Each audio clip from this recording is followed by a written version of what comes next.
Itu pertanyaan selanjutnya. Menciptakan kehusukan. Oke. Karena nggak gampang ya. Ada 2. Oke. 1, mengingat mati. 2, mengingat bahwa dia akan jumpa dengan Allah. Dengan kata lain, Mas punya masalah. Pertanyaannya adalah, masa punya masalah dulu baru kita khusyuk? Ya, aku gitu sih. Sering gitu sih. Harus diakuin. Ntar ketika masanya udah lewat, boro-boro khusyuknya, sholatnya juga hilang. Aku manusia dan aku gitu. Aku punya terakhir ketika bulan Ramadan, aku punya problematika. Aku gak usah cerita di sini. Tapi problematika itu membuat aku akhirnya sholat dan minta pada Allah. Ya Allah, kalau nggak gini ya Allah, habis nih ya Allah, segala macam. Itu membuat aku minta. Dan alhamdulillah masalah itu terselesaikan. Dan aku yakin mungkin salah satu yang membuat aku selesai adalah kehusyuanku ini. Karena aku benar-benar berharap pada Allah. Dan mungkin aku berharap bukan hanya berharap pada Allah, tapi menjadikan itu sebagai kalau ini sholat yang terakhir, apa yang pengen aku lakukan sih dalam sholat ini sebenarnya.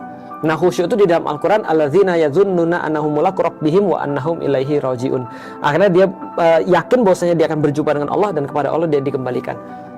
Kalau antum pernah mimpi mau mati, Mas? Pernah. Di mimpi itu apa yang antum lakukan, Mas? Di mimpi itu mimpinya sakit. Iya, terus antum mau mati kan? Iya. Yang antum lakukan apa tuh waktu itu?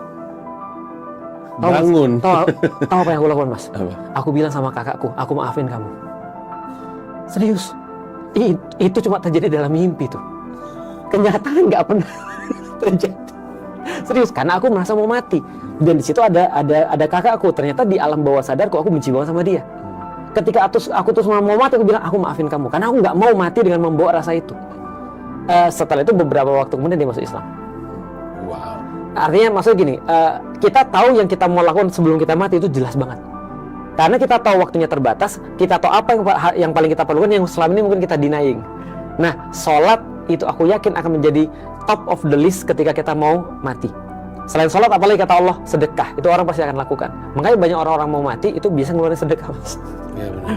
Karena dia tahu ini cara paling mudah untuk dia dapat pahala kan. Tinggal keluarin duit. Sholat kan perlu waktu. Sholat kan perlu wudhu. Keluarin duit, tinggal keluarin duit aja. Ya, tapi bukan cuma itu ya. Saya masih di dalam topik sholat.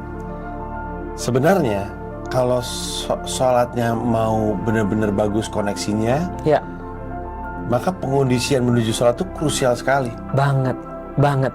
Pengondisian menuju sholat itu sangat krusial sekali. Iya. Dan pengondisian menuju sholat itu bahkan dimulai dari pikiran dulu. Iya, betul. Makanya itu. Makanya saya suka bingung sama orang yang bisa langsung mengondisikan diri untuk sholat.